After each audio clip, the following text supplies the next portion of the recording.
Are you okay, Mr. Ganesh? You're muted. Sorry, you're muted. Okay. All Are right. we live? Yes, we are live. Oh, we are live.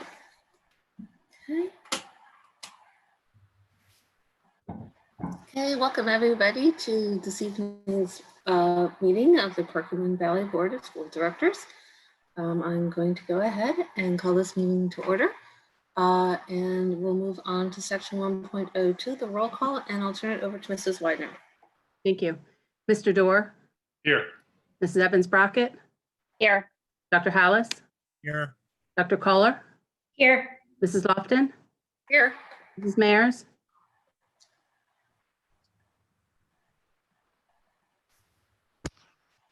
I can see you. I can't hear you. Can't hear me? Oh, now I hear you. There it goes.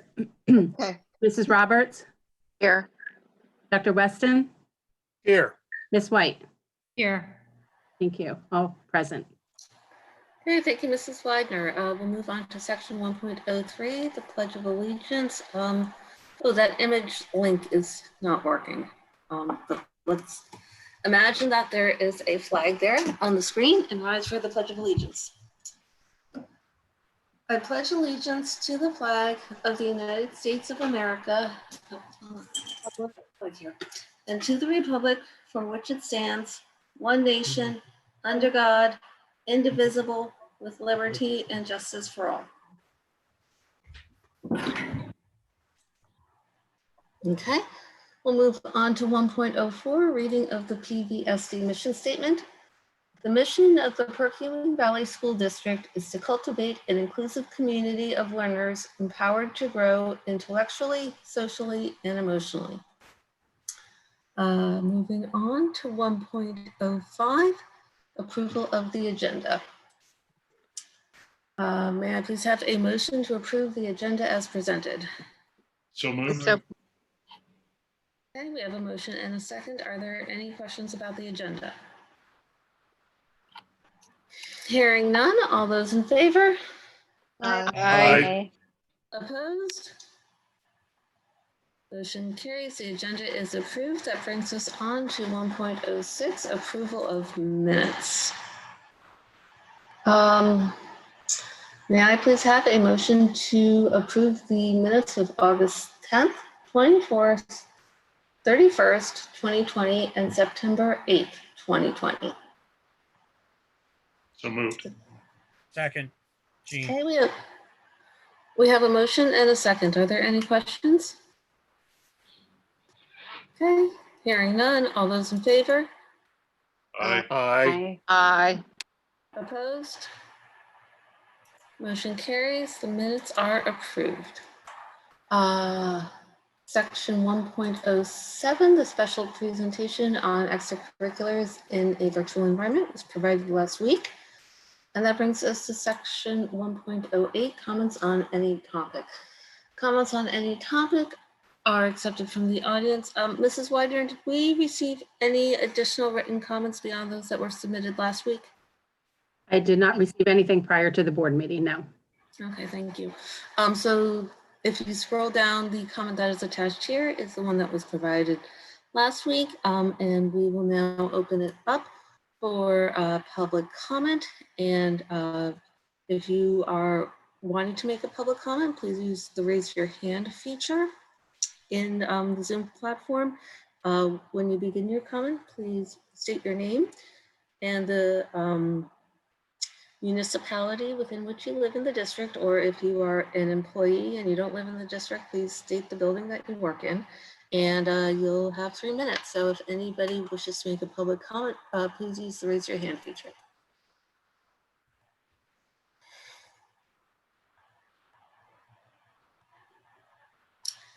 Okay, I'm not seeing any hands raised at this time. So we'll move on to section 2 on reports. Section 2.01, student liaisons report. Ms. McGovern and Mr. Smith, do you have a report for us this evening? I just wanted to let the board know as we started school this week or last week. I can't even keep track of my own time. And I just want to let the board know that the students are mainly transitioning. As I'm sure you're all thinking it would be anyway. It's quite a big transition, but I think we're really appreciative of all the work that you're trying to do. And I haven't heard too many things about connectivity issues. So I think students are more concerned about what's going on with extracurriculars, sports, etc., which was talked about at the last board meeting. So thank you. Yeah, thank you, Ms. McGovern. And I don't think I saw Mr. Smith. Is Mr. Smith here this evening? I don't think he is. I believe so. Okay. All right. Thank you, Ms. McGovern. I do not have anything to add to my report for section 2.02, so we'll move on to section 2.03, and I'll turn it over to Dr. Russell. Thank you, Mrs. Lofton. I just have a few follow-up points, if I may, share with the board and the public this evening. I want to touch base, as Ms. McGovern did, on how school is going for our students, and also what we're thinking about moving forward with respect to on-site instruction. And then I think I'm going to hold off on the parking fees at the high school and save that for October, but I do have some questions and concerns about that conversation I'd like to start. So the virtual school update for us at the secondary level seems to be pretty positive. It's taken our teachers a little bit of time to get used to the logistics and some of the new technology resources that they're working with, some of the new ways of delivering their service.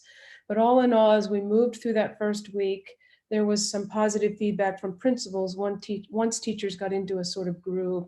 We do have a new student information system, and that's been a big adjustment for many of us in terms of how we maintain our grade book, how we access and maintain attendance, and how we look up students if we need demographic information. So there's been some getting used to around that. There was lots of training offered this summer.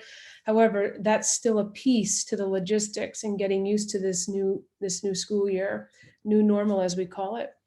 Our middle schools had their Meet the Teacher night last week as well, and that was held virtually and did engage lots of parents. And we were glad to see that. We have the high school coming up this week. At the elementary level, we have a couple of things that I would like to call out and mention. Number one, in terms of how school is going for our students that have opted for that blended model, that anticipated half-day model, things seem to be going okay for our teachers, and they're delivering a more concrete amount of synchronous as well as asynchronous instruction. So it's really based on the time of day when our students are anticipated to be on site and with teachers. Our teachers are right now offering synchronous instruction. So if I'm an AM student, I'm getting that in the morning. If I'm a PM student, I'm getting that in the afternoon. And the alternating time of day is asynchronous for our students, except for their special. That seems to be going okay.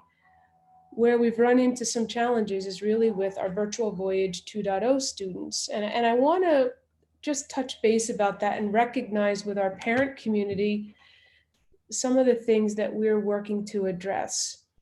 In the virtual classes, we've seen an increase in some cases to the class sizes. And part of that has been in response to some requests for shifts as individuals may be signed up for PVV, that PV virtual, that other online learning system that's completely asynchronous, and really wanted the Virtual Voyage 2.0 that's delivered by our teachers.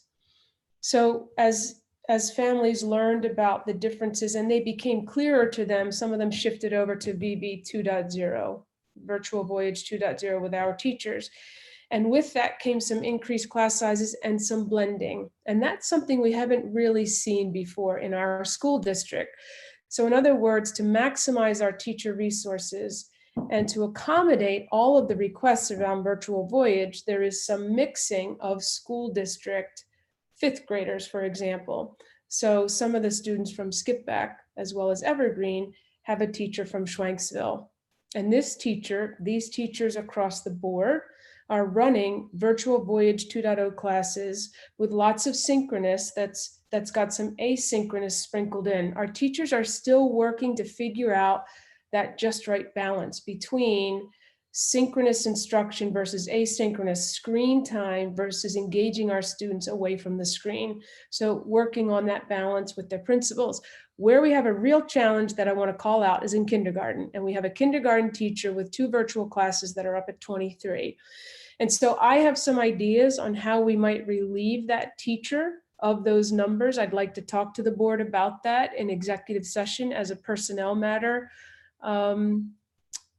And I think we have a way to resolve it and bring those numbers down and make them more equitable to those half-day classes or those classes that engage our students or are planning to engage our students on site. So more to come there, but we do recognize that there are 2 kindergarten classes that are raising lots of questions, and rightly so. We're working to address those, and I hope to have a recommendation that's communicated out this week. The other challenge that we've run into at the elementary level in particular is with the blending of some of our students, which can be a wonderful thing in terms of opportunity to meet students from other schools. It can also be a real scary thing or something that creates a little bit of anxiety because students don't always know students from other schools and it's unfamiliar to them. And we've recognized that the communication to our families who are part of that blended virtual Voyage 2.0 class has not always been as effective as it could be. So we're working to improve that. Some of it comes back to the ways in which we're using our student information system and accessing information. If I'm a principal at Schwenksville, being able to get to information about students at Skipback. So we're working through some of that. However, we know we need to reach out and be more overt and proactive with our parents in communicating with them what's happening for their child and how we can engage them in the ways that we typically do in the school community, the classroom with the teacher. So more to come on that this week. It is something we're working to improve upon and recognize that it has caused a level of unsettlement among some of our parents. And so we want to address that. Our Meet the Teacher Night for the elementary level takes us out to October 1st. So by then we hope to have some of these things in a better place and we'll be able to speak to our families based upon their placements as they exist at that point. Tomorrow is the last day of the first 6-day cycle. And typically, at least at the secondary level, this is not usually an issue at the elementary level, we stop any changes after that first 6-day cycle. And that is our intent. We hope to finalize any adjustments that need to be made. And they've really slowed down the past 2 days anyway. But we hope to eliminate any more adjustments or revisions and stabilize where our students are and then work to make sure we provide them a strong service and the maximum experience we're able. We also have some students attending on site, and we were really excited to see some of those students. I just want you to know that first week of school for our students attending on site has gone very well. And we're looking forward to bringing another small group back the week of the 21st at the secondary level, so in our middle schools and high school. And then we'll work to consider bringing back some students on the 29th. So as I move on to that idea of September 29th and shifting in some cases anyway, from the virtual model we're all a part of right now to on-site instruction for some of our students, we've talked about K through 2, 6, and 9. And the K through 2 students will shift into that half-day model, while the 6th graders and the 9th graders will participate in a hybrid blended model. 6th graders will attend 2 or 3 days a week, broken down into 2 groups. And there again, we've tried really hard to align siblings so that they're attending on the same days, just as we've done at the elementary school. And at the high school, for this blended hybrid model, our students will be broken down into 3 groups to reduce those numbers and help us to maintain that social distancing that we know is critical to mitigating the spread of the virus. Now, before we can bring our students back on the 29th, and we're thinking a lot about that at this point because it's coming quickly, we need to meet those criteria that were board approved on August 10th. And those criteria, just as a as a friendly reminder for our public, exist here. And the metrics, as published by the state as of September 10th, they were published on the 11th, are here. And what we see is an incidence rate of 37.2, and we want that to be between 10 and 100 to be able to come back in a blended model. And we also want that percent positivity rate, so individuals participating in COVID tests, to be between 5 and 10%. We appreciate that it's under 5% and has been under 5% for some time. You will notice there's been a slight increase to that percent positivity rate. However, it still falls within the range we need it to qualify. If I go back to the metrics, there is still positive support for on-site instruction from our leading agencies, presuming we can uphold the guidelines that we know mitigate the spread of coronavirus. So the Centers for Disease Control, for example, continues to support on-site instruction when students will wear masks, remain socially distanced, and have opportunities to wash their hands or use hand sanitizer. These things are in place for us. We do have PPE for our staff. We don't have enough PPE to take us through the entire year. However, we do have masks for staff, face shields for staff, masks for students, gloves, gowns, footies, and we also have those plexiglass dividers and are waiting for more to come in. So we're in a position where we believe we can support on-site instruction with the PPE we have currently. We have some challenges with faculty, and whether we were on-site or virtual, we would have some of these challenges.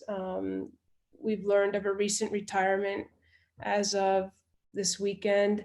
That will impact us, but that individual retiring will impact us virtual as well as on-site. So right now, while we have a few gaps, they're not to the point where we are significantly beyond where we might be in another year. So stay tuned for that. As we get closer, I will keep the board informed of how our faculty to deliver on-site instruction looks and where we might develop greater needs.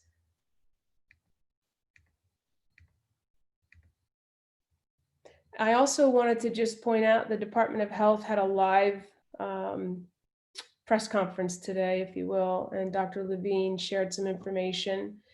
And there is some concern about some of our college-age students, and they've been accounting for some of the increased positive test results we're seeing. This is a statistic that's on the Pennsylvania Department of Ed website, the Department of Health, indicating that there's actually been a slight decrease in the total number of cases for students between 5 and 18 years of age between September 4th and 10th versus the 28th and the 3rd. So that's a bit of good news for us. And I've included the link in case you want to check that out more. So right now, we believe we're in a position to move forward with the on-site instruction in those kindergarten through 2nd grades, 6th grade, and 9th grade. And this is, again, that detailed phase-in plan that we've been laying out and referring to since we started to talk about returning for on-site. Again, as a reference, it's been included here. And that's all that I had wanted to share.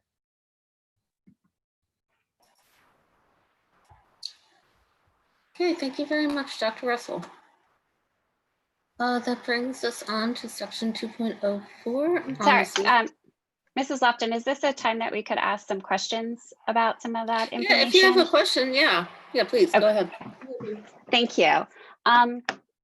So just some things that we had talked about in terms of secondary that I'm wondering if you could provide an update on.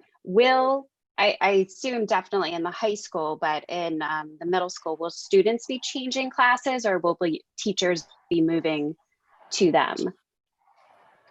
Right now, we are still focused on students changing because of the logistics there of teachers changing. And okay. Yeah, in general resources, we are trying to work on, along those lines, we are trying to work on how we can wipe down the desks in between classes. That was going to be my next question. And And that's one that we've been talking about too. We've thought about a bucket of wipes in the classroom and offering that to students to do. There's some hesitation to ask our students to wipe down the desk that they'll sit at. We also had some test runs done at the high school today, figuring out how long it can take for a custodial staff member to actually wipe down the desks in between classes.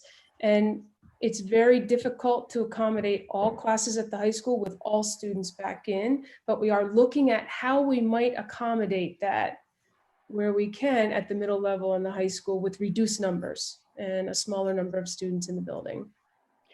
At one point, there was a concern with supply of wipes. Do we have, is our supply with that good now?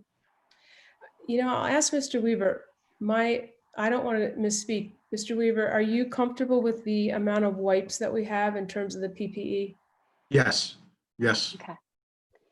And then what are the plans for passing in the hallway? I know, you know, Mr. Clemmer and Mr. Weaver had talked about some concern with the amount of furniture that we've had to move out of classrooms. We've had to move all of the big tables out of cafeterias. And the last I saw, those were just in hallways. So we're already having some smaller spaces to start with. And then are we doing different times that kids are changing classes at the secondary level, or how is that going to work in the hallways?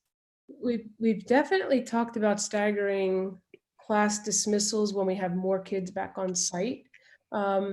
With the 1/3 of the 9th grade at the high school, I don't know that we feel right now that's as imperative. However, that is something we're thinking about as part of the strategies to maintain social distance. I'm not sure where you're referring about tables in the hallways, so I need to know more about that. I know that we put a lot of supplies, at least at the high school, in the auxiliary gym. So they put a lot of tables and chairs and desks in there. Are you talking about the middle school or the high school? At our last meeting, the task force meeting, there was some concern, Mr. Weaver had said, with storage space available for you know, having to move desks out of classrooms and tables. And I know having gone to East last week for Power Packs, that there are a number of chairs and things still in hallways.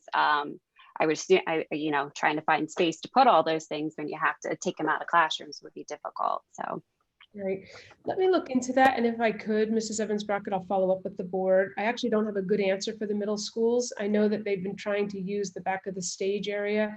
At the high school, they've filled the auxiliary gym pretty much. I mean, there's a lot of stuff in there, tables, chairs, desks. But let me get clarification on what's happening at the middle school, because I agree it's an important question. We want to make sure the halls are clear so that students can space out as much as possible. Mrs. and then, I'm sorry, I can add to that conversation. In conversations with Mr. Clemmer, we have done a really good job of finding spaces for that stuff. Early on, we were thinking about renting different storage bins, so to speak, and put them outside. We are no longer thinking that way. So the custodial staff and the maintenance staff did a really good job of finding places for stuff. great, that's good news. In terms of the middle school and looking at the enrollment report, you know, we have class sizes of 25. So I think we had said we could fit like 12 kids in the classroom with distancing, but I'm assuming those classes weren't set up as half of them being A to L and half of them being M to Z. Have principals started working on how that breakdown is going to work? Yes, they have. And they've gone through their schedules to make sure that they're not too lopsided, and where they are, they've tried to tweak them. So actually, Okay. yeah, it did work out pretty well as they went through and looked at how 6th graders were distributed by the alphabet. Yeah. Okay. And then something that's, I'm sorry, I'm asking so many questions, but something that came out, has been talked about a lot lately, is the different type of masks and how effective one type is versus another. So is that at all part of our consideration as to what masks kids are allowed to wear? Because I know the gaiters have been an issue, and the masks with the vents and that sort of thing. Are we providing guidance on what masks are okay to wear in school? Yes, actually, Dr. Boyd has developed a mask protocol that we want to send out this week to help our families know as we get more students back on site, what's the strongest at mitigating the spread of the virus, what's not considered to be as strong. And those gaiters have gotten some bad press. And so right now we're in a position to discourage those and instead ask for those cloth masks or those medical masks that we purchased and can offer students or staff if they need them. So yeah, we do have Perfect. something to offer. Yeah. Perfect. And one last question, because this is going around on social media. I guess there are different sites that have broken down by school district with these metric information. And the Patch just put out an article today that Collegeville had the highest increase in number of cases in the last week. So that I don't know how effective it is or how accurate it is. I'm wondering if you've had any conversations with Montgomery County Department of Health or Dr. Arkush, because the information that's going around is showing that our school district is at like an 11% positivity rate because of the high case numbers in some of our areas. Has that been discussed at all at the county level? We did discuss some additional information that actually disaggregated some of the county information a little bit more. I wasn't aware of the 11%. I know Mrs. Lewis is on the line, and I don't know if you're comfortable with that, Mrs. Evans-Brockett, if she can address that. I know she also works closely with the Office of Public Health.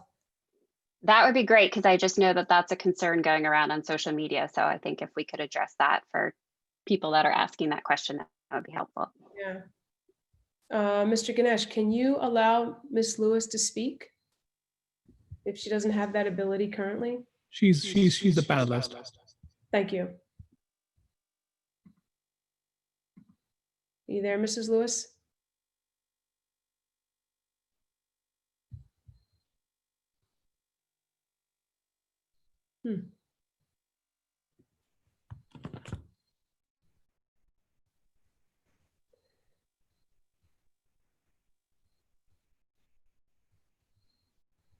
I'm texting her just to see if she's there. Mrs. Lewis, are you available? Can you speak? We don't hear you. Mrs. Lewis, Yeah. can you please unmute yourself and speak? Oh, there she is. Okay. Mrs. Lewis, we can't hear you. Are you speaking? You are. Okay. It may be your audio setting.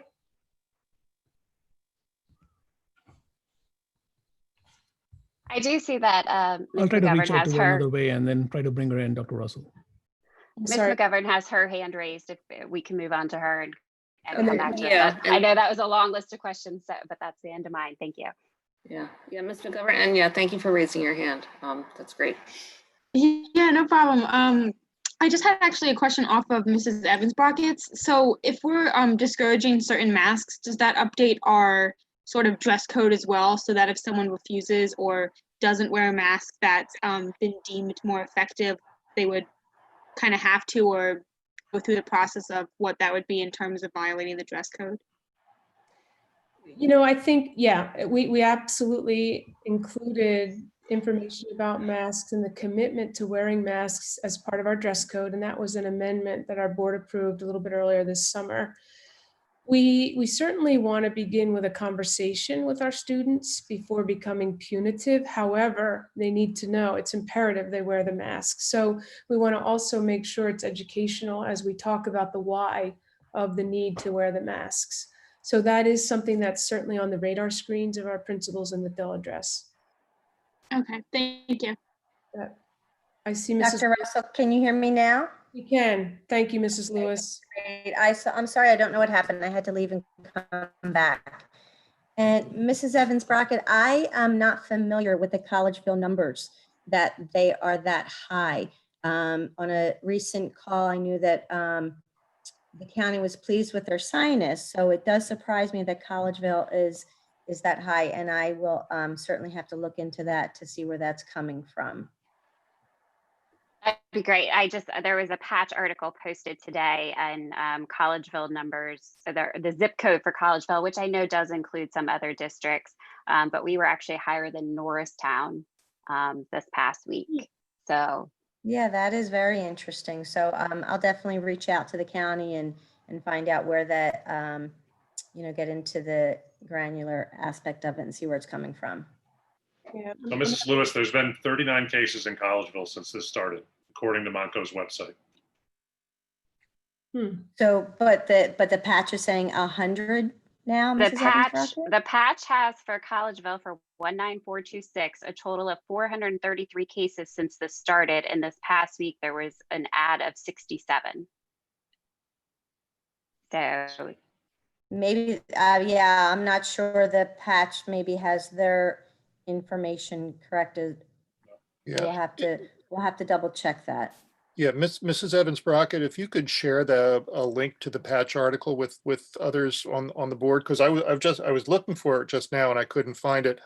I look at the numbers on the Montco website every day, and they're nowhere near No. what that article seems to be reporting. So I'd really be interested in seeing that. absolutely, I'll forward it to the board. And then Mrs. Evans Brockett, I'll work with Mrs. Lewis and we'll report back the accurate data and let the board know where we are. Fabulous, thank you. You bet. Other questions for me based on some of the conversation topics tonight?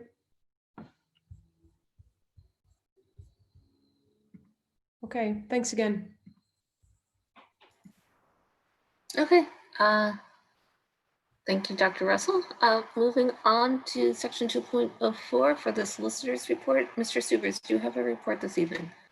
Excuse me, yes, I would just like to note that today, a federal judge sitting on the Federal District Court for the Western District of Pennsylvania found certain of Governor Wolf's restrictions, COVID-19 restrictions, unconstitutional, including the business closure order, and pertinent to the district would be the limit on the number of participants for inside and outside activities.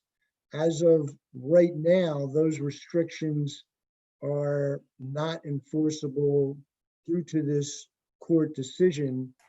It is anticipated that the governor will or may issue new guidance, replacement guidance, following the restrictions or guidance included in the judge's decision. The judge, for instance, the judge expressed concerns that there were no exceptions for certain types of activities that the governor had permitted, notwithstanding any exceptions being noted in the guidance or directive, that what governor had given permanent exceptions or permitted exceptions, and that there was no differentiation across the state, even though the level of COVID occurrence across the state differs. So it's very possible that the governor could issue some new guidance, but as of today, and I haven't had the opportunity to read the full decision, but as of today, it appears that the limitation for participants in indoor and outdoor activities is no longer enforceable. So, Mr. Subers, I have a question about that. Could the state appeal that to a higher court, or is that essentially the end of the story? It could appeal to a higher court, but that could take some time. It may be the more expeditious route to just try to issue a revised directive that would comply with or address some of the concerns of the court. So, and there hasn't been a response that I'm aware of from the governor's office yet. So knowing that athletic competitions are going to be starting, I think, before our next board meeting, do we need to have a discussion around what we think is appropriate for attendees at our athletic events, or is there, do we need to take some sort of motion regarding attendees to define what we believe we should be following, or what action should we take with regard to athletic events?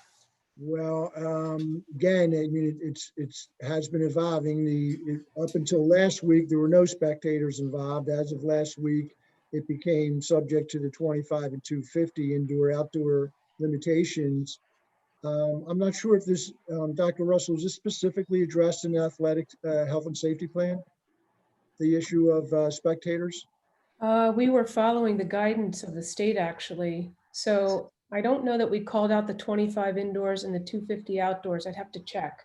But that's what we are planning for if we move forward with athletics. So it could warrant some discussion then, Ms. Lofton. It would be subject to the issuance of any replacement order or further guidance from the courts. But at this point, if our reference was to merely follow the governor's restrictions, they're no longer in place. So we could allow more. Bottom line is, if the board determined they're appropriate, they could allow more. They could wait until, I don't know how many competitions will be occurring between now and the next school board meeting, public meeting. We could wait and see if there are additional developments between now and then, determine or revise our guidelines. Because this is just happened today. Yeah, I mean, it's my understanding there's a home football game on, I think, October 2nd. So Dr. Russell, has administration heard about this, and are you in a position to make a recommendation to the board this evening? I actually did not hear about the participants being lifted. I spoke with Mr. Supers just before the meeting. I do know that there's legislation that's gotten through the House and the Senate that affords local control to the number of spectators. However, it's on the governor's desk for veto, and right now that's the intent, that he's going to veto it. I don't know whether that'll happen or not. Mr. Galansky's on the line right now. There continues to be recommendations to support the participation of sports. I would recommend, if we're going to have spectators in a competition gym or in the stadium, they need to be socially distanced. They need to wear masks. They need to remain that 6 foot apart. Do we have any idea what that would limit stadium attendance to? I mean, if they're going to be 6 feet apart, is it like half the stadium full or a quarter, or do we know how that would impact the number of people?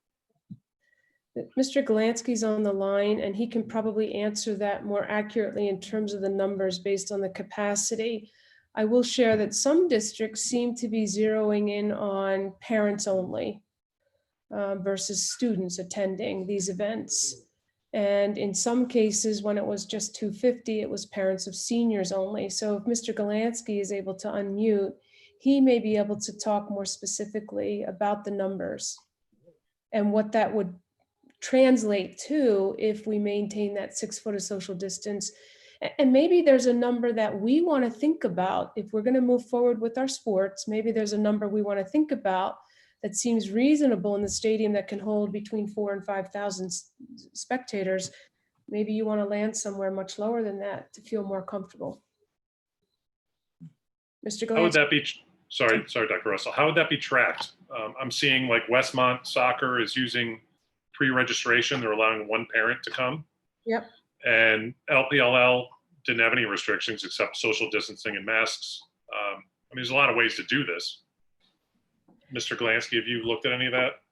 We've been operating under the 250-25 rule. That 25 rule for water polo and volleyball is very, very difficult to meet, and there would be no spectators at those events as of today anyway. We had a conference meeting, athletic directors and some principals this morning, and we were talking just that. Football is similar with 250 people total going into today. There were going to be no spectators attending football games. We have not measured our bleachers in our stadium yet to determine what the number would be, but I concur. Let's get that 6 feet of social distance, and whatever it is, that's where the number is. And we start with the players and the coaches and the bands and the cheerleaders and the people that run the event, such as referees and the chain gangs. And then we see what's left over. And then we would create some kind of hierarchy, whether it be senior parents first, whatever, and work our way down. So we do not have anything in place at the moment. Again, Mr. Suber's information is new to us. So certainly we can get out there and we can measure the seating, the bleachers and the seating in the competition gymnasium, as well as the stadium, to determine what we could get in there. And to your point, Mr. Dorr, your question about how we might register in advance, we used a similar sort of system that you were describing before the hybrid board meeting that Mr. Ganesh organized. So individuals could register and then get a ticket, and then that's how they could be afforded access to the event if we wanted to keep that number to a very specific one. Thank you. The other thing that, I'll point out, because Mr. Subers and I happened to speak about it briefly, is that in the event board meetings come back on site, hybrid or otherwise, we would not be limited to the 25. However, we would want to maintain that 6 foot of social distance and wear masks.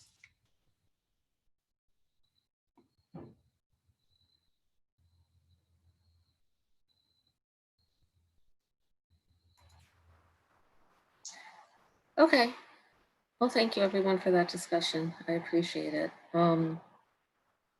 If we're ready to move on, I'll take us on to 2.05, Board and District Committee reports.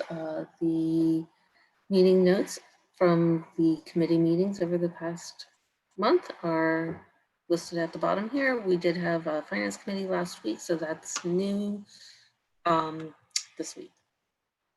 Does anyone have any questions or comments about the committee reports? Okay, hearing none, we'll move on to section 3, comments and consent agenda. Comments are accepted from the audience on any agenda items. So if you have a comment, please go ahead and raise your hand. And it's the same process as we used earlier. You may speak for 3 minutes, and you can please start by stating your name and the municipality and the district in which you live, or if you are an employee and you don't live in the district, state the building in which you work. So I do see one hand up. Mr. Ganesh, can you go ahead and unmute? We have Alicia Reed. Hi, good afternoon. Hold on, Liam.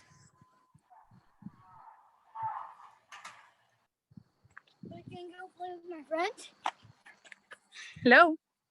Hi, Mrs. Reed. Can you state your full name and your municipality?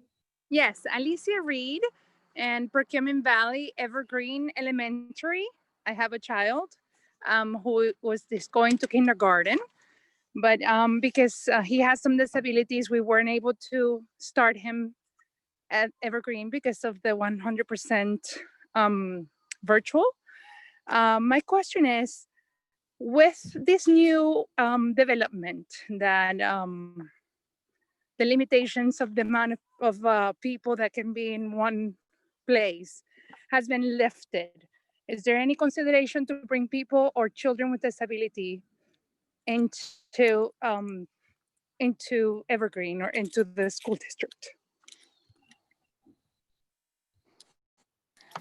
So just to be clear, Mrs. Reed, this isn't a time for a question and answer. It's just you have 3 minutes to speak, and we may be able to address your comments when we get to the board comment section at the end of the meeting, but it's not a question and answer session. Oh, okay. So I wanted to express that with the ability of with children having disabilities, I have seen that my particular child has not had the opportunity to be able to go to school and receive a fair education. So I wanted to reach out and ask the board if people that wanted a fair education for their children, that went ahead and provided private education, are they going to be able to receive free transportation to the schools? And so that's my question.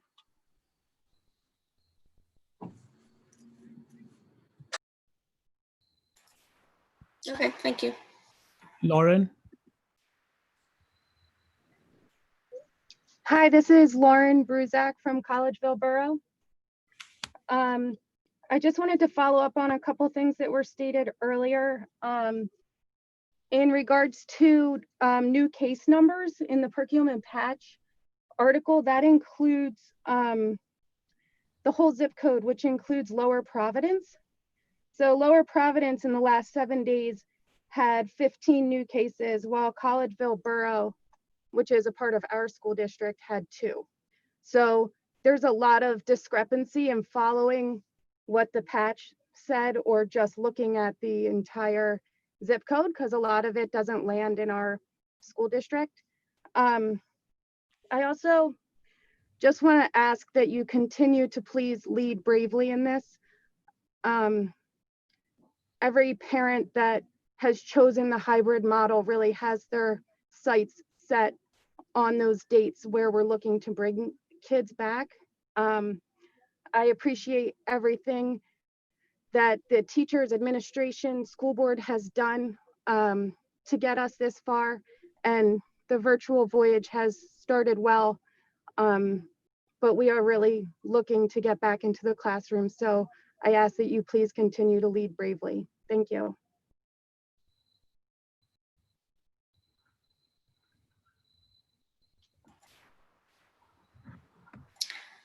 Hey, thank you both very much. I'm not seeing any other hands up at this time. So we'll move on to section 3.02.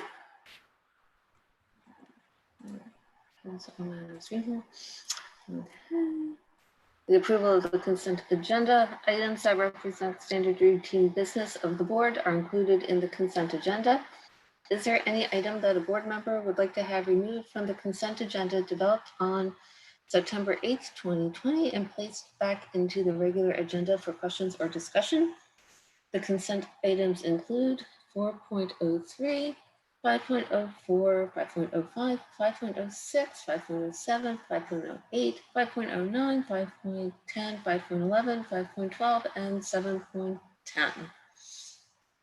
Does anyone have any questions about any of these items? Okay.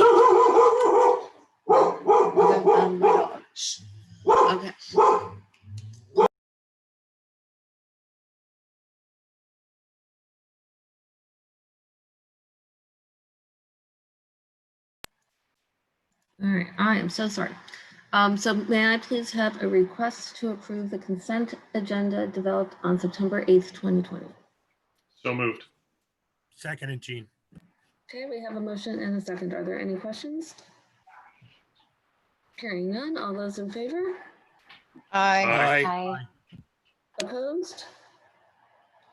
Motion carries. The consent agenda is approved, and we'll now move on to section 4 on education, and I will turn it over to Dr. Kohler. Thank you, Mrs. Lofton. Section 4.01, comments from the audience are accepted on education. I don't believe I see any hands raised. I'll give it a second, but I don't believe we have any additional comments at this time. So item 4.02, the education update was provided last week. Item 4.03 is on consent. 4.04, action was taken last week. And that brings us to 4.05, the enrollment report. So we have 2 pages of the report. This is the elementary half-day enrollments and the virtual voyage 2.0 and PV virtual enrollment. And then I believe there's a second page with secondary enrollment. So Dr. Russell, would you like to point anything out or start any discussion?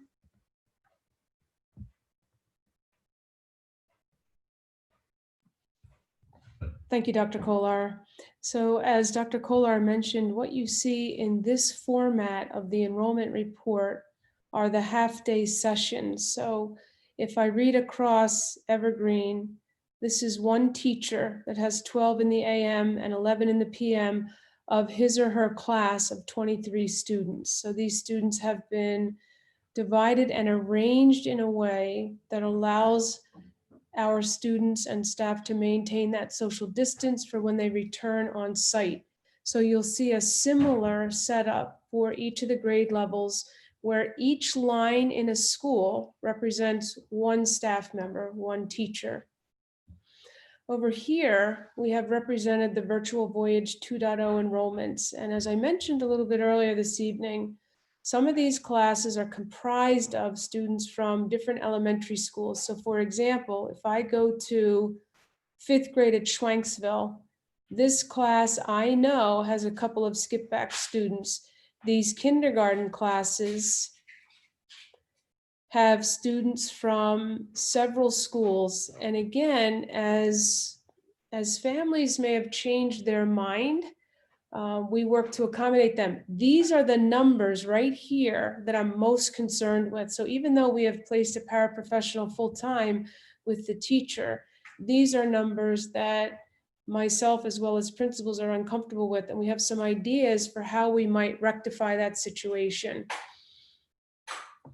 Over here, where we are beyond the recommended maximum per policy 126 for class sizes, we have placed a full-time paraprofessional. So where you see a number highlighted, we have supported a teacher in those settings. These students here in this box represent those that went with that PV virtual, that other online learning experience, as I refer to it, asynchronous in nature. It is not delivered by PVSD teachers. And I'll just go over the secondary, and then if you have questions, happy to entertain questions at either level. So these enrollment tables again represent in the hybrid classes how many students are expected for this teacher, 6th grade Explorer teacher number 1.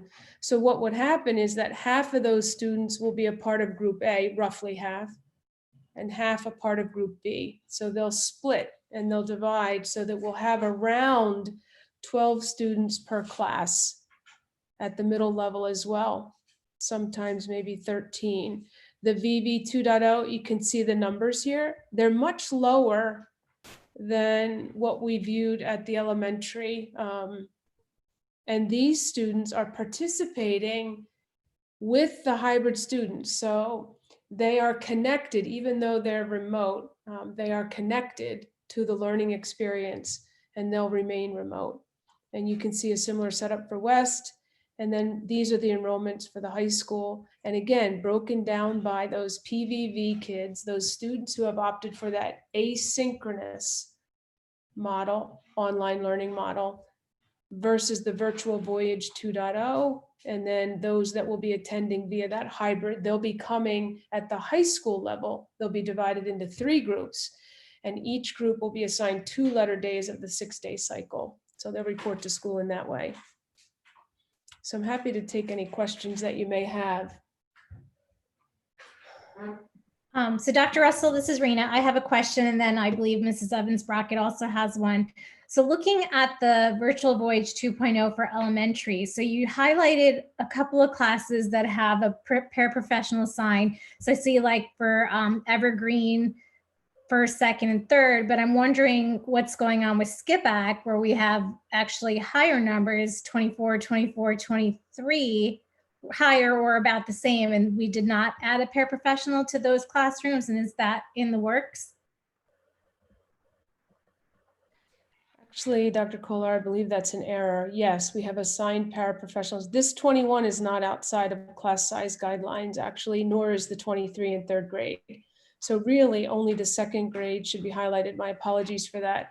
This 24 is in 1st grade at Skip Back. So there is a paraprofessional that the principal has assigned to work with that teacher, as well as here. Okay, that makes more sense. Yeah, my apologies. We'll correct that and represent it accurately. Okay. Mrs. Evans Brockett, did you still have a question? You asked my question. Thank you. Okay. I don't believe I see any other questions. Am I missing anybody? Okay, are we ready to move on then?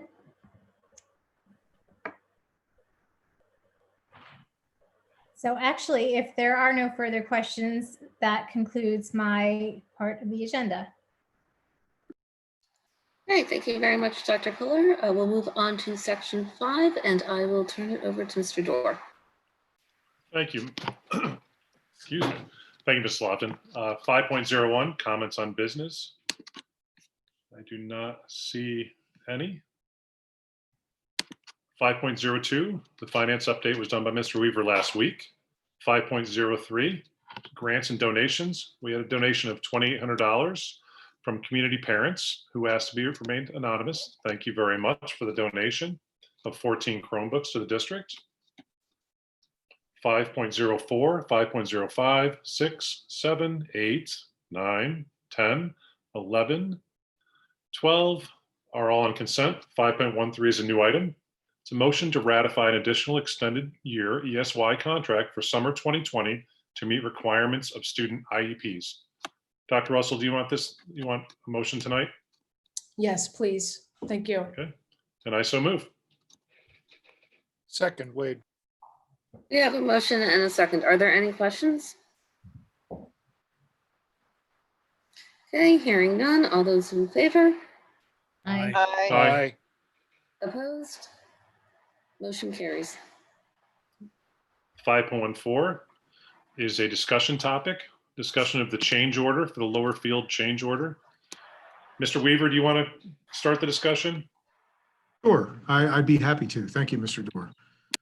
So what we've had is, as we've moved forward with our athletic fields, we've had some adjustments to our construction over the past couple of months.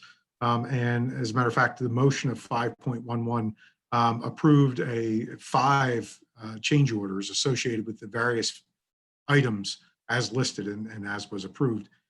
And as you can imagine, that these are fast moving items from a timing perspective because of what we're up against as far as creating and trying to get these fields ready to go. We've run into a couple of change orders, which we attempted to get in front of the Finance Committee meeting last Thursday night, and we had a brief discussion. I will focus in on the original change order number 6. The original change order number 6, as was discussed and brought forward with Hugh Cadzow, our consultant and our lead engineer for the project, was to replace all of the fencing around the lower field that is 4 foot and make that 8 foot. And because of that, that was a replacement of about 448 linear feet of fencing. And of course, with a higher fence means that we had to dig out the old fence posts for 4 foot and put in 8 foot concrete bases that could handle the 8 foot fencing. That discussion occurred at the Finance Committee, and it was very clear that the cost of $30,000 plus to do that project was not acceptable. We went back to Mr. Cadzow and we went back to Field Turf and Land Tech and explained to them the situation. We had many, many phone calls on Friday to try to figure all this stuff out. And our intention was to get a changed information to the full school board for discussion. Unfortunately, that did not come until late Sunday night. And so now we have an option, a second option, which is about $12,000, almost $13,000. And what that does is that revised change order keeps the majority of the 4 foot fencing going from the bullpen out to the home run fence, so to speak, but still addressing the 4 foot fencing in the bullpen and make that 8 foot fencing. So again, it was brought forward from a safety concern, from a copacetic aesthetic situation. With the discussion that we had Thursday night, we changed it up. Hugh and the group came forward with an option 2 to just add the 8 foot and the 8 foot fence post bollards in the ground for a total of $12,639. Additionally, at the Finance Committee, we were asked specifically by some board members to go out and say, hey, let's think outside the box. Instead of going through this various thing, we know fencing is very expensive. Let's look at netting. Perhaps what we can do is keep the 4-foot fence around the bullpen, for instance, and have a netting that goes around that to provide the safety, but yet might be a little bit more efficient. And so we did that. We have an estimate from Brad Davidson, who is from our Land Tech group, of about $8,000 to do the netting. So we have three options to discuss. Change order number 6, the original was $30,930. Again, after further consideration, we're not recommending it, but it is an option. Option 2 would be to greatly reduce the amount of fencing that is going from 4 foot to 8 foot and really focus upon the bullpen area, keep that, go from 4 foot to 8 foot there, but keep the 4 foot going out to the home run fence. And then change order number 3, keep the 4 foot fencing and then add netting around the bullpen for safety purposes. So Mr. Weaver, does option 2 alleviate the safety concern completely that was brought up at finance? It does, yes, as does the netting. Well, so compare the netting versus option 2. Which one? I mean, obviously netting doesn't last as long. How long does the fencing last? So the fencing, once you put it in outside of normal maintenance, you won't have to address that for 40 years. And the netting? And the netting, because the netting goes up in that particular bullpen area, remember, because if we have field hockey and soccer, that'll be up most of the year. I mean, we can take it down from November, December until March, but it will be up in the summertime as well, because we also have Legion teams that use that. If we put the fence up, we don't have to worry about that. And so there will be wear and tear on the netting.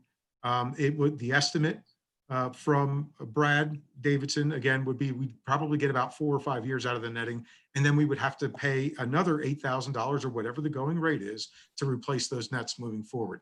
Therefore, in our estimation, the return on investment is greater with the upfront charge of the additional $4,600 for the fencing. But once you put it there, you don't have to worry about that again. Okay. So, I mean, you're recommending, administration's recommending option 2? Yes. Okay. No. Does I see hands up, and then I can't raise my hand since I'm a co-host. So after the people who have their hands up speak, I'd like to speak too. Okay, go ahead. Oh, I was going to say, Laura, I think you had your hand up first. Thank you. So my question, it's twofold. The first is, can you explain a little bit further as to why this is a safety issue now, as opposed to the way that the fence has been operating up to this point? You know, it has nothing to do with turf, correct? It has to do with an updated something or other? It really does not have to do with the turf. The only part that it does have to do with the turf is because we've got to put the fence posts into the ground. That's the only thing. But why is it now a safety issue if it hasn't been? Is there a new guideline or something? It is not a new guideline. It's an opportunity for us to address something that has been a concern in the past. Okay, and so I guess that leads me to my next question is, was there any conversation had with JV coaches, or not JV, varsity baseball coaches, and how did they weigh into, I guess, asking for this, what their thoughts are, what's better, since they're the ones that use the field and they're the ones that, I realize that others will use the field as well, but with the specifics to it being a baseball field. We relied on the conversations that we had with Mr. Galansky. But did you not? But the coaches weren't asked what their opinions were, or? I did not ask a coach of their opinion. No. Did Mr. Galansky? I'm just curious, based on the recommendation, when you say it's been an issue in the past, I guess I'm just wondering how it came up now versus 2 years ago. Can you hear me? Yeah, Larry, I can barely hear you, but yes.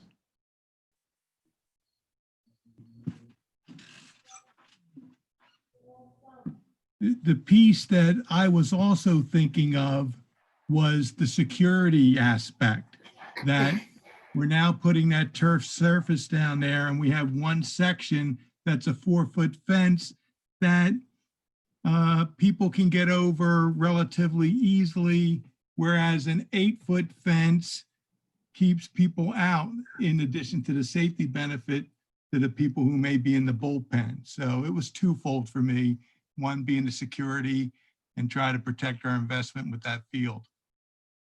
So, but that's different than the way that this was pitched. And I wasn't part of the finance committee conversation, so I apologize. But I guess I'm just curious as to security and safety are two different things, I guess, in my mind. So in terms of securing the field, you know, I kind of have mixed feelings about that.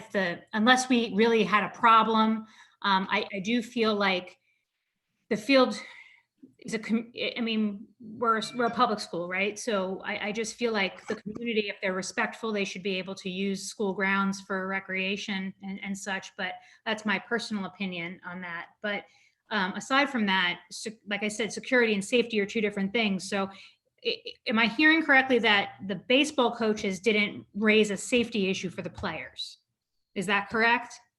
None to me. Again, this started when, I guess, when they were digging down there, they realized that the work that needed to be done was going to require and involve removing the posts. And at that point in time, I said, well, if we got to take out the posts and put new ones in, you know, let's look at the 8-foot option. That's how it started. So, and then Jim, does that mean then that the scope of work associated with the fencing did not include removal and replacement of the posts to begin with? Is that what you're saying? So that's correct. Remember, when we designed the RFP to go out, we designed it trying to be as efficient as possible. When we designed it, we said, let's keep the 4-foot fencing because we had no idea what those bid costs would be. Sure. And in retrospect, I wish we would have said, let's get the 8-foot fence, right? But we had. But again, I'm not understanding why the 8-foot fence is necessary. So if we had them remove this fence, did the fence always have to be removed? Is it, in other words, is the fence out of scope with the change order and the cost associated with it because it was an oversight to the fact that the fence needed to be removed in order to do what we needed to do on the field? I think that is part of it, but I don't know that specifically. So here's my thing, and this just comes from a facilities mindset, right? I guess until it can be understood, at least to me, for my vote, why, where, and when, and the reasons behind it, I have trouble reconciling approval of any additional change order costs. So if it was an oversight in the RFP process, I can appreciate as to why we would need to now accommodate for that. But so far you've pitched it as a safety issue. But to me, if the coaches that use the field haven't brought up an issue of safety, and thank God, you know, knock on wood, there has been no safety issue by action, you know, of harm to anybody, of course, then I just I'm unsure as to why we have to take these why we're being asked to take these additional steps in any version of any option. Like if it's not a league standard or, you know, that to me is a safety issue, that it's not up to code of some sort. But none of what you're saying means to me that it's a code issue. And then, you know, Mr. Glansky brought up a security issue, which is a separate thing altogether. And that's something, use of the fields when they're not in use by the teams is a totally different conversation. You know, community members use the track, for example. So I'm just a little bit confused as to how the conversation has evolved. So how the conversation evolved for me was that we have pitchers and catchers that are warming up that aren't really paying attention to the game. Protecting them is a 4-foot fence. That is it. And so if a screaming line drive comes off of the first or third base line and somebody is not paying attention, we've been lucky.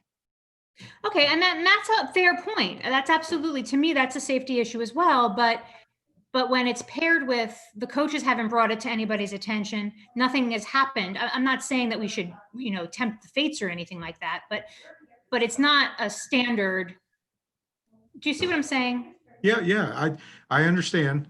It's not in code. It is not in code that you have to have an. In other words, there's no advisory. I mean, every school baseball field in, Montgomery, Bucks County has a different accommodation for bullpen, right? So it just happens to be where they fit it in and all that. Correct. Sometimes it's behind the field, sometimes it's all the way outside, it's all different scenarios. Right. I've been to plenty of them, but my point is that in asking for the request of the approval of the money with all these different scenarios, it's hard to approve understanding the motivation for the ask. I guess is all I'm saying. Okay, understood. Okay, Dr. Weston? Yeah, I think, some of my questions have been answered in the course of discussing with Mrs. White, but just to help me visualize, and you may have said this in the beginning. If you did, I apologize for missing it. Help me visualize where exactly this fencing is going to go. Because initially I was thinking of like around the outfield and kind of defining the home run area, but it sounds like it's going to be to protect the bullpen. Yes, that's correct. That's where the fence is going. Yes. Where is our bullpen located on the field?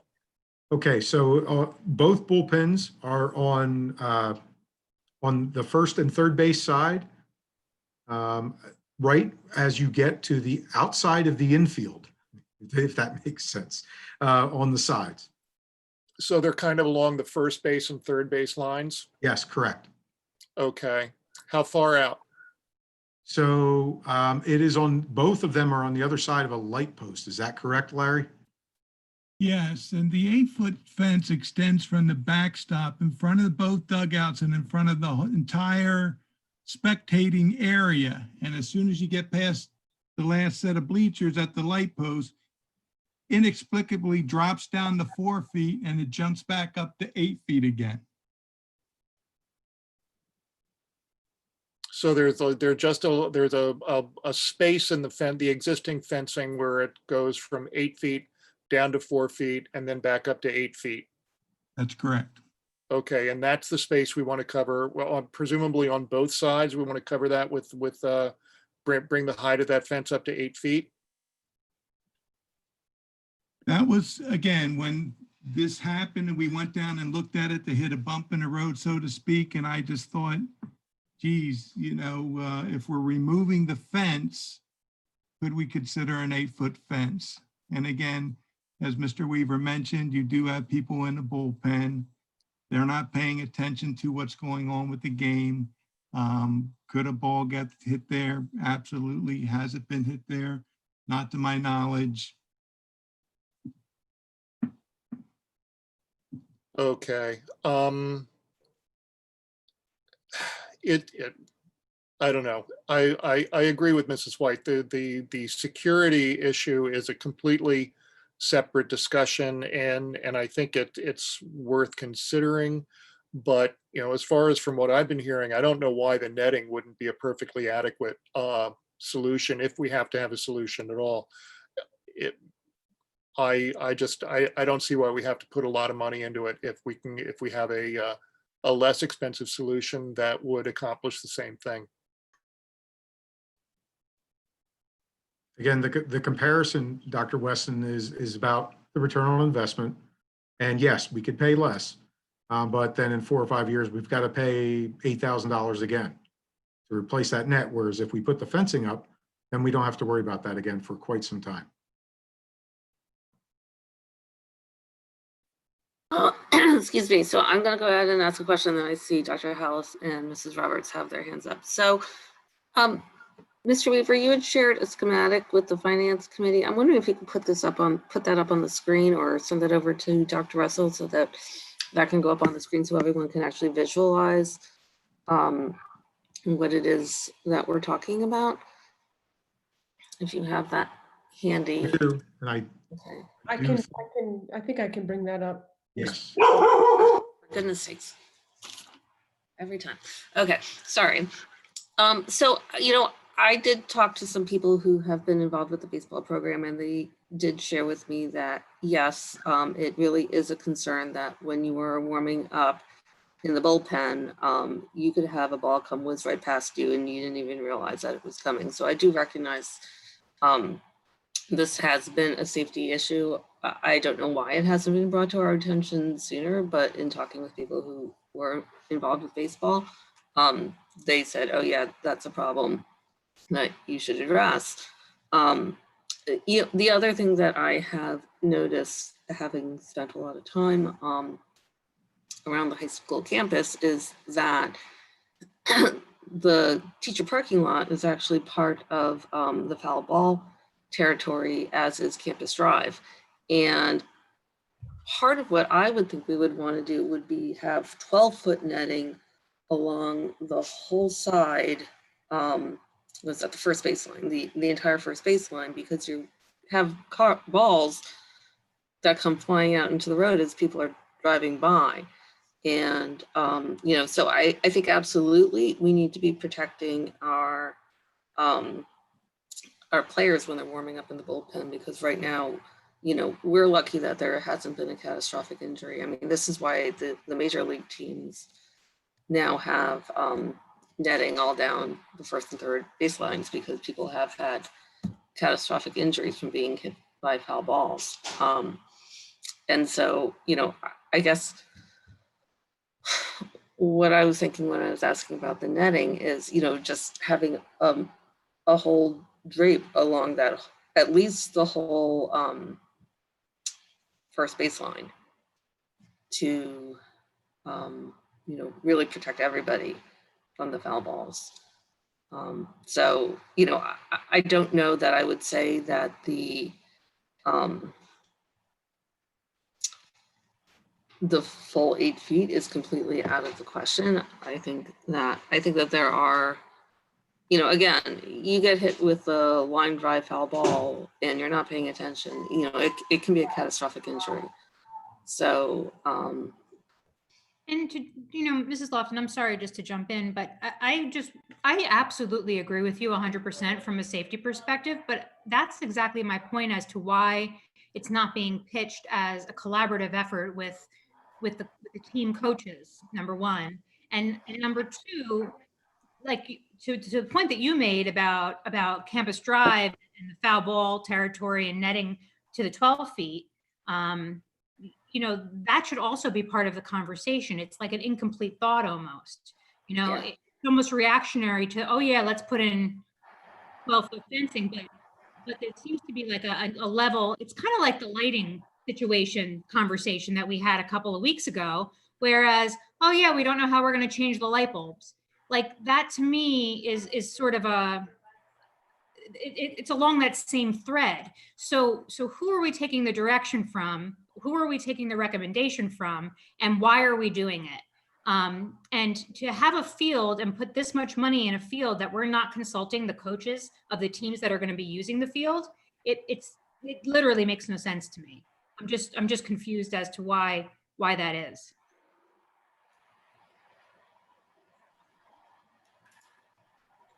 okay. Hey, I just have one question. Jim, is this a time-sensitive issue? I mean, do they need to do it now to continue their progress towards the field installation? Well, they would certainly like some sort of an approval soon, yes. They can't finish the turf preparation until they know what kind of footers that they're digging for what posts. And the only way that we can do that is if we keep the 4-foot posts in there. If we go to 8 foot, it's a wider post for the 8-foot post.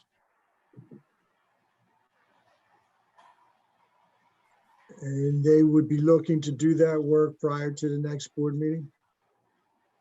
Yes.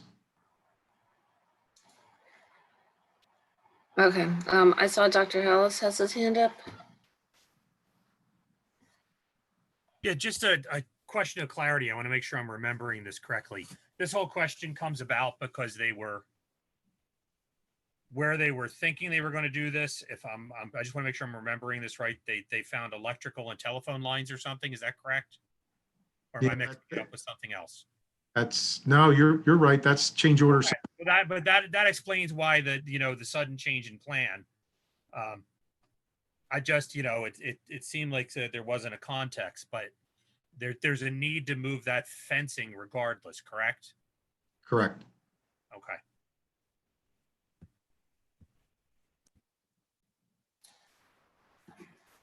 So Dr. Russell, I guess what I'm wondering is, after hearing this discussion, do you have a recommendation that you want to make to the board for which of the options that we move forward with, I'm sorry, before I ask that, Beth, I saw you, I'm sorry, Mrs. Roberts, I saw you had your hand up for a moment. Did you want to ask a No, question?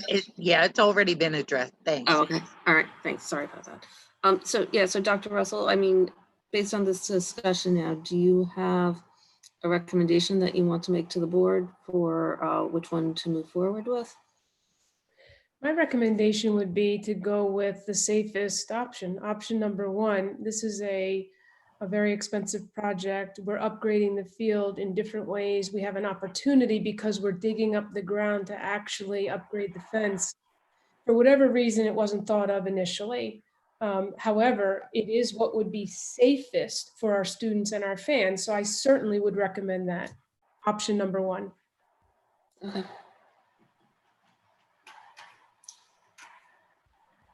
So, And then how would that play into what Judy mentioned about the foul ball situation, which is a valid point?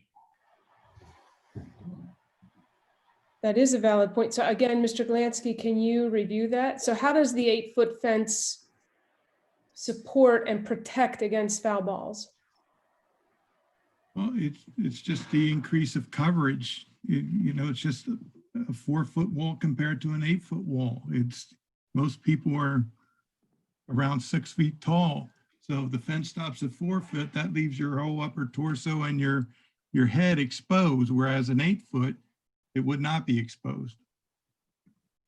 Yeah, specifically to the parking lot and the drive. So Mr. Glansky, would that provide additional protection to individuals who are standing along Campus Drive? I think is Ms. White's question, if I'm understanding correctly. I mean, would that 8-foot fence actually afford us greater protection for individuals who might be in attendance? Again, it's primarily for the bullpen. However, again, it would keep maybe a ball from soaring over that 4-foot fence, skipping alongside the bank up toward the front of the high school in that direction. So it would help in that matter. Doesn't take away all the risk, but it certainly cuts down yeah, the risk. I mean, I think it's the pop fly foul balls that wind up on Campus Drive, not the line drive foul balls. Okay, so I had one more kind of quick clarity question. Sure. If, because we're worried about sinking poles, and an 8-foot pole takes more in terms of weight, cement, the whole 9 yards. But if we go to netting, because it's lighter, do we get additional feet we can go up? You follow what I mean? That, if you're sinking a pole and you get an 8-foot metal pole or metal fence, but if you're doing netting, can you do 10? Can you do 12? And I don't know the schematics of it. I'm asking just as, since the board's been asked to try and figure this out, what the real parameters of the options are. If there is this concern about fly balls, well, the more feet you can get to the fence. So Gene, the baseball field, the turf field over Villanova's field. Have you been over to that field at all? No. It's right on, I guess that's Germantown Pike. I would assume that the folks that are doing our field are very familiar with it. Their netting, because they back up their home plate backs up, so their pop balls can go backwards that way, right to Germantown. They're surrounded by netting in a kind of a similar way to, I mean, I guess I would liken it to like. Is that the one down near the Plymouth Meeting Mall? Yeah, that's Okay, I know what you're talking about then, yeah. Yeah. And it's a beautiful facility. So their netting goes way high up. And to your point, I don't know if it stays all year long or maybe they bring it down seasonally. I'm not actually sure, but because of the way that field is, and because its high profile nature is what it is, being Villanova's field, I would be curious to see what the land tech guys have to say about how nets are applied at that field. And from a safety standpoint, with pop balls back and things like that. And that's, again, an additional layer, like from a facility standpoint, conversation to, well, let's just approve an 8-foot fence. I just think that there's more to the story and more that we need to consider if we're going to approve and do it right, to Dr. Russell's point, doing it the right way, the safest way. We should get a full picture of how to do that rather than just, okay, here's $12,000, do what you're telling us, but we still forgot to do X, Y, Z. So I'm wondering if the board would be comfortable asking our administration to move forward and come up with a plan in consultation with the coaches that we ratify in October, so that this can keep moving, knowing that the timeline is what it is, and allow them some opportunities to do some additional research and perhaps email out to us what they're going to recommend moving forward with, and then we can ratify it at the next meeting. Would anybody object to that approach? Are we giving a maximum dollar amount? I don't want it just to be a free reign. Well, and that's why I'm saying, and we certainly would be emailed to us so that if somebody saw it and said that seems unreasonable, another option could be explored. I have no idea how much those 12-foot netting costs are. Let's see, when do we have our next Safety and Operations Committee meeting? 30th? No, so that's not for a couple of weeks. Okay. Is that correct? I feel like these aren't the best options. None of these are I don't think that any of these three options here are really the best option. No. So Jim, when are the project calls for the construction progress? So we are actually having one on Friday morning.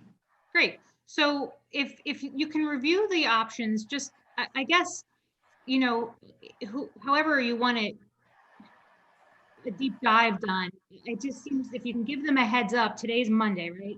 That gives these folks a whole week's worth to come up with some different scenarios based on obviously other projects in the area. Like I said, Villanova's field is when Jean said that about the nets and whatnot, and being able to go higher because it's lighter, that's what made me think of the Villanova field.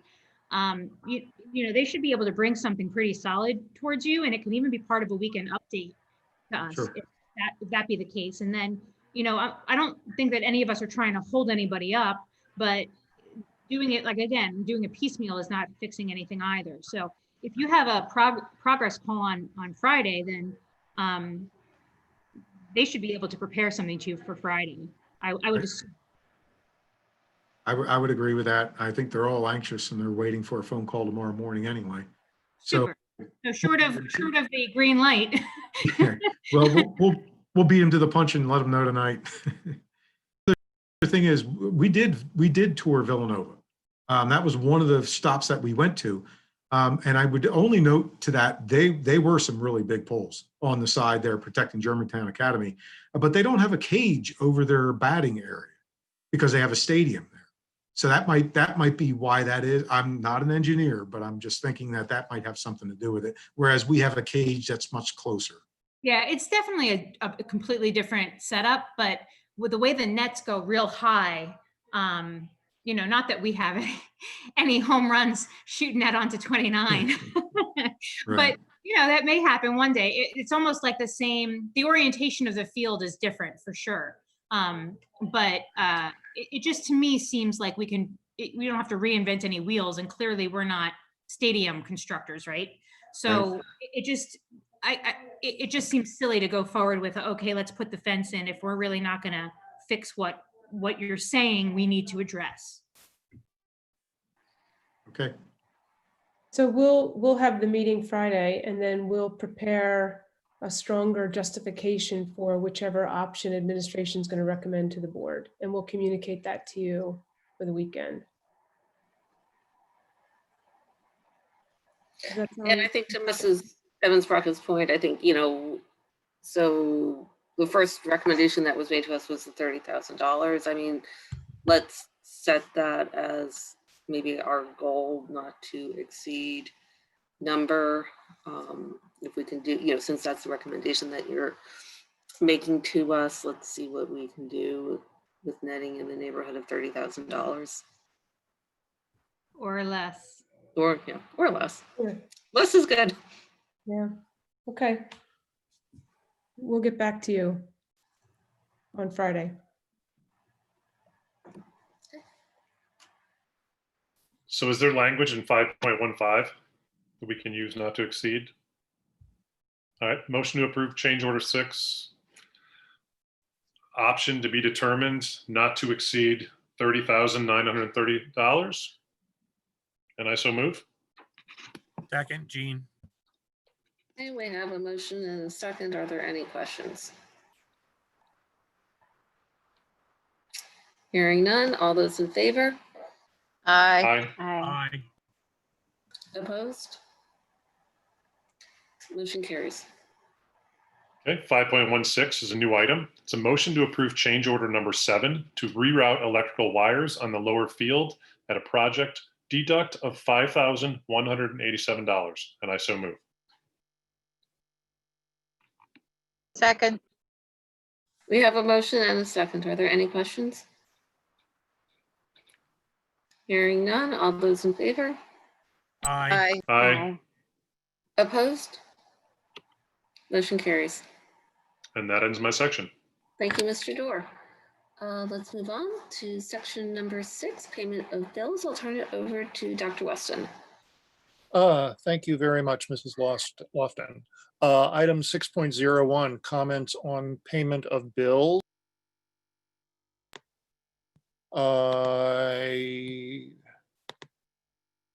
There is a hand raised. Is this Fabienne Perpelia? Is this a comment with regard to payment of bills?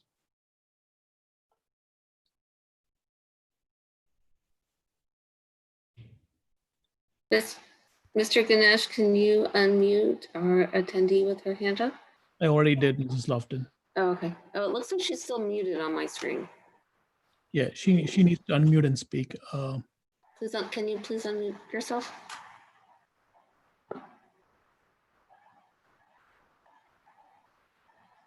Oh, okay. It looks like she took her hand down. Looks like her hand's been lowered. Okay.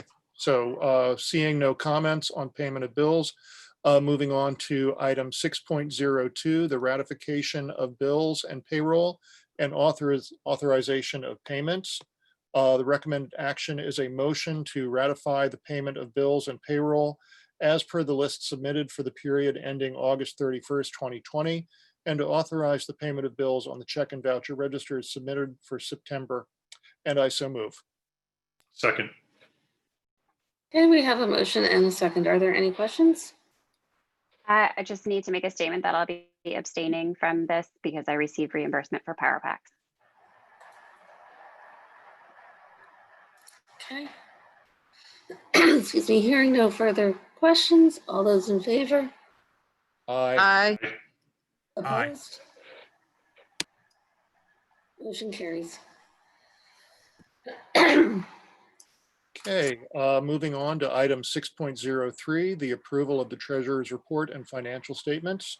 The recommended action here is a motion to approve the treasurer's report and financial statements, including summary of cash and investment accounts as prepared by the administration for the period ending August 31st, 2020, and I so move.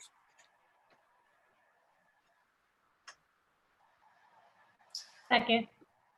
We have a motion and a second. Are there any questions? Hearing none, all those in favor? Aye. Aye. Aye. Opposed?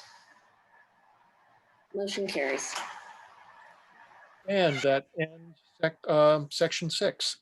Okay, thank you, Dr. Weston. Mrs. Evans-Brockett, Professional Personnel, Section 7. Thank you, Mrs. Lofton. Section 701, are there any comments from the audience on professional personnel? Seeing no hands raised. 702, 3, 4, 5, 6, 7, 8, and 9 were all acted on last week. 710 is on consent. 7, 11, and 12 were acted on last week. So that brings us to 713. And the recommended action is to ratify or approve the leaves of absence as listed, and I so move. Second. Okay, we have a motion and a second. Are there any questions? Okay, hearing none. All those in favor? Aye. Aye. Aye. Opposed? Motion carries. Item 714, the recommended action is to ratify the appointment of mentors for the 2020-21 school year as listed, and I so move. Second. Okay, we have a motion and a second. Are there any questions? Hearing none. All those in favor? Aye. Aye. Aye. Opposed? Motion carries. Item 715, the recommended action is to ratify the salary adjustment for the superintendent of the Perkiomen Valley School District effective July 1st, 2020, based on her performance review conducted by the school board, and I so move. Second. Okay, we have a motion and a second. Are there any questions? Okay, hearing none. All those in favor? Aye. Aye. Opposed? Motion carries. And that concludes section 7. Great, thank you, Mrs. Evans-Brockett. Mrs. Roberts, Section 8, please. I don't see any comments from the audience in regards to this supports personnel, so Actually, moving on. Mrs. Roberts, I do see one hand up in the attendee section. I don't know. It's showing up on my screen. I don't know. You might maybe don't see that. Yeah, it is. Mindy's raised her hand, but she's using the older version of Zoom. So I got to promote her as a panelist for her to talk. Okay.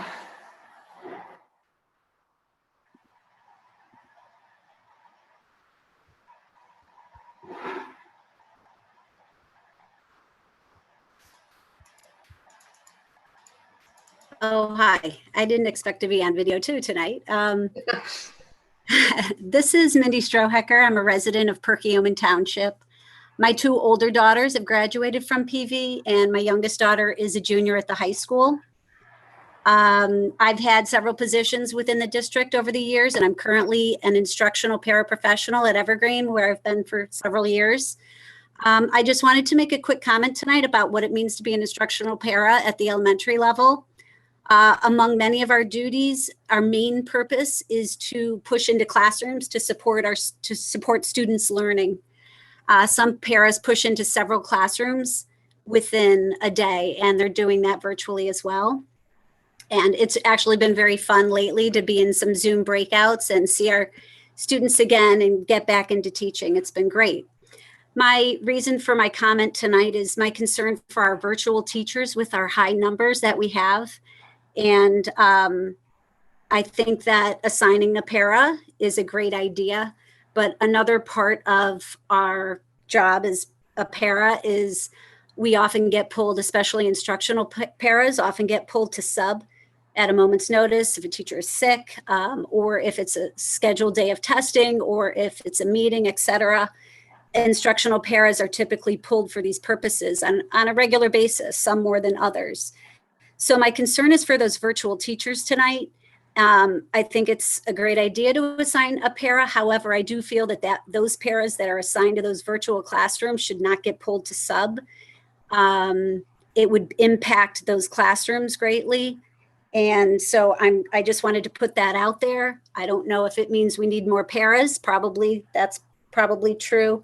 But, or maybe some more district subs. I'm not sure what the answer is, but I do know that if those paras get pulled out of those classrooms, then we're back to those teachers with very large class sizes in a virtual environment. That's my comment. Thank you. Thank you, Ms. Strohecker. Okay.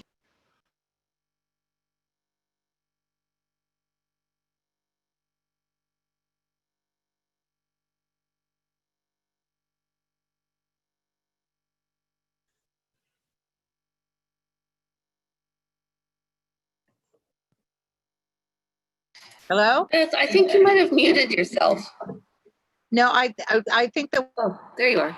Okay. Yeah, I think that what happened was that I got mistaken as Mrs. Strohecker. So when she was taken off a panelist, I was. Okay. Well, we're glad you're back. Yes. 8.02, the action was taken on September 8th, as 8.03, 8.04, 8.05, 8.06, 8.07, and 8.08.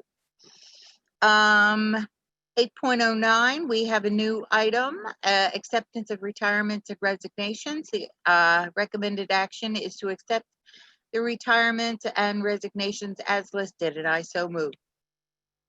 Second. Okay, we have a motion. Excuse me, we have a motion and a second. Are there any questions?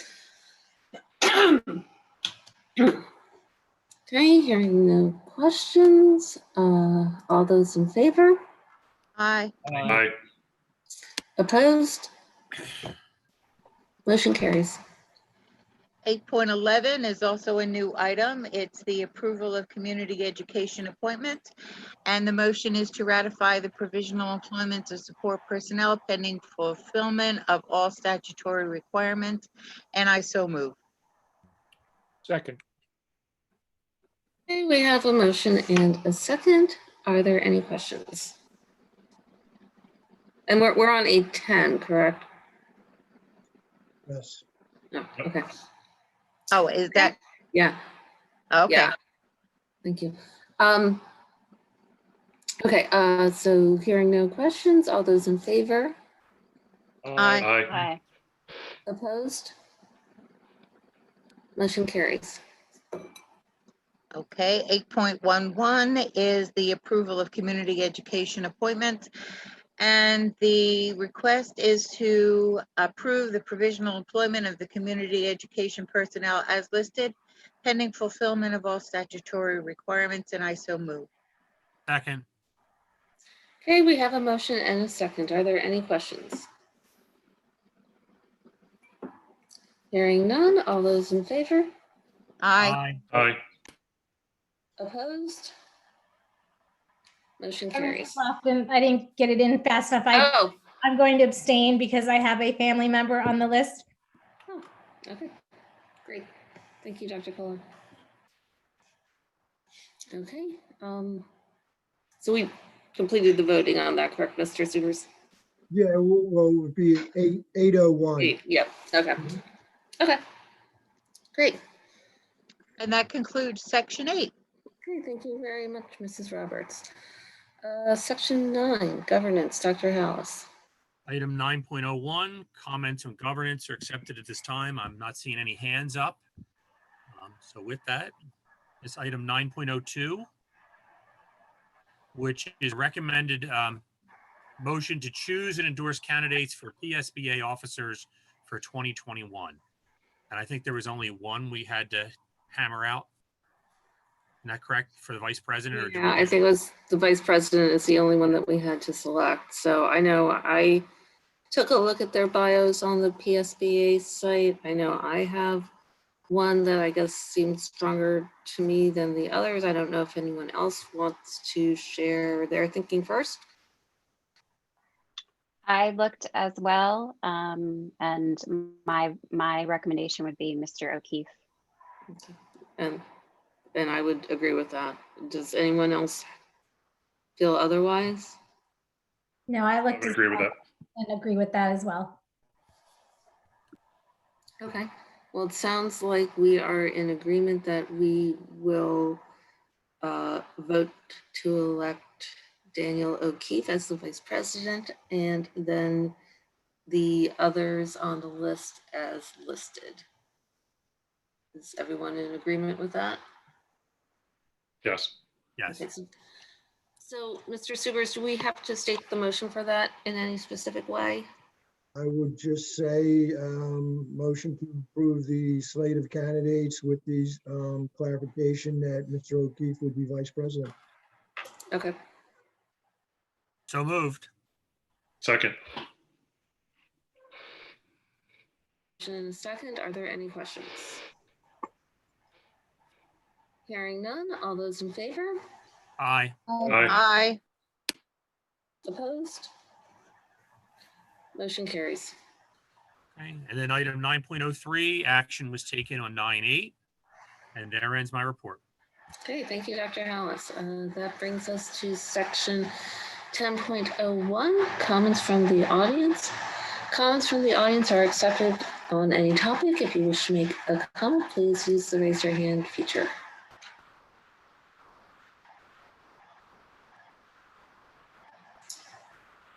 Okay, I'm not seeing any hands up. Mr. Ganesh, are you seeing any hands? No, Mrs. Loft. Okay, thank you. Okay, then we'll move on to section 10.02. Oh, wait, I just saw a hand pop up. It's Mindy Strohacker again has a comment.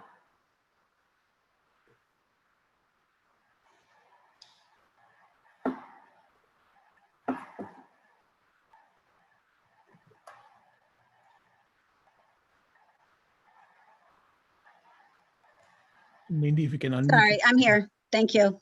One more thought.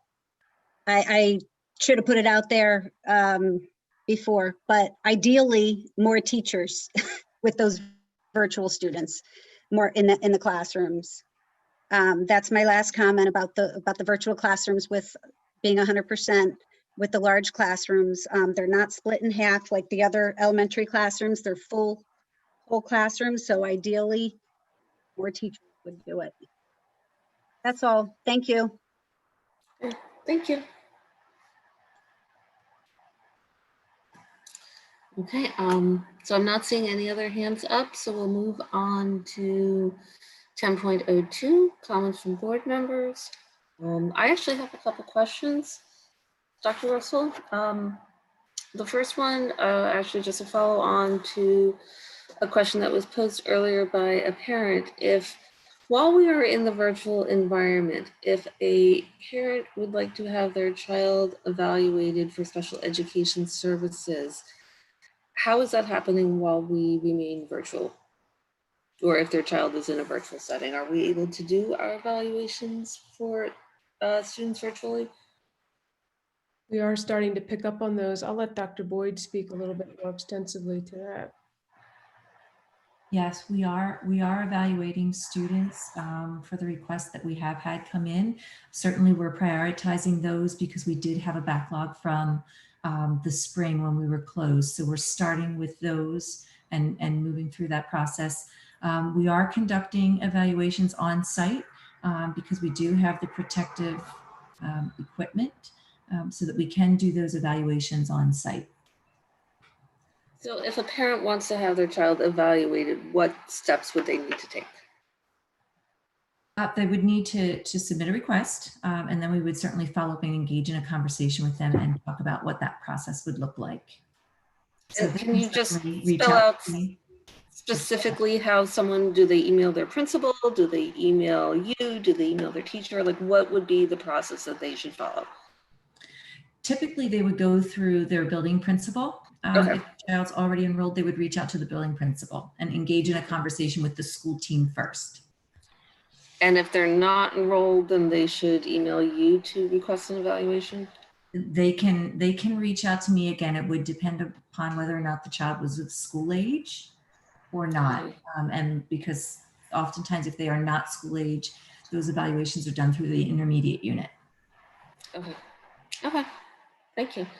And the other question I have, Dr. Russell, is we had some conversations previously around possibilities for subsidizing childcare costs for students that receive their childcare through the Y program for the half day. And, I'm just curious if, I realize that there's a lot of red tape and complexity to that.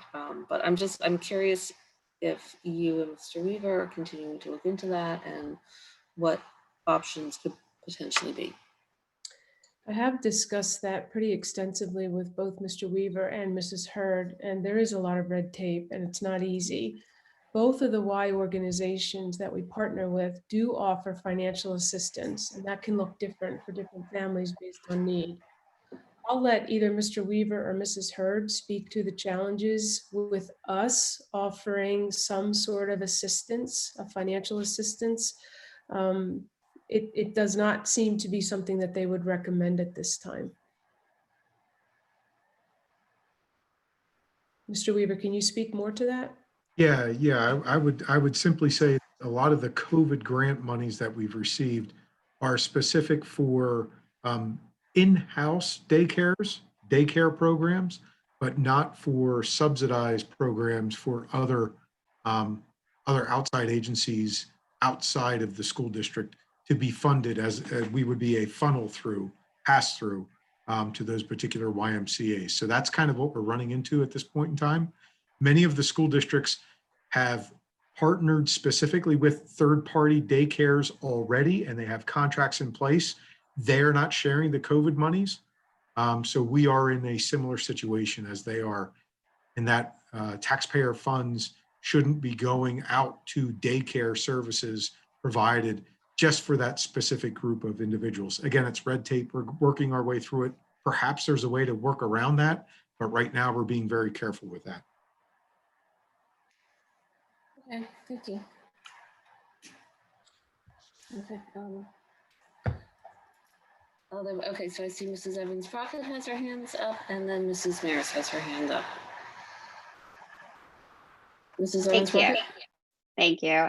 I just, as we're looking to bring more students back into the school, I just want to put out there that we need to remember that safety is everyone's responsibility. And we're really in a situation where if you see something, you need to say something.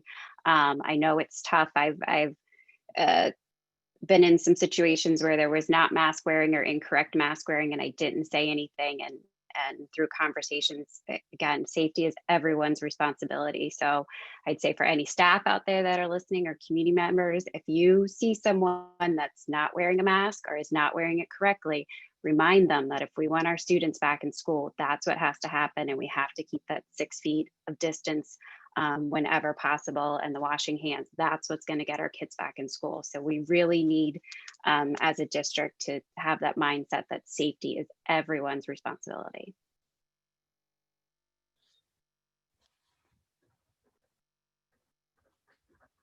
Okay, thank you. Mrs. Maris? I just wanted to thank, and I know I've said this before, but it's just the incredible work that the teachers and the paras and the principals and administrators are doing. From what I've seen from my son, just so much hard work, and what I've heard and seen it from others.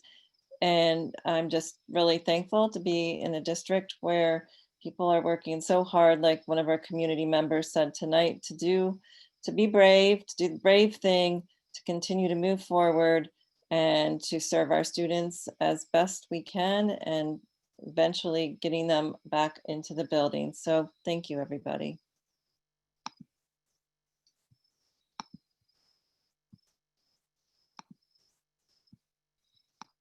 Great, thank you very much, Mrs. Maris. I think we all second the efforts, second your statements that we see just an amazing amount of effort being put out by all of our staff and administration.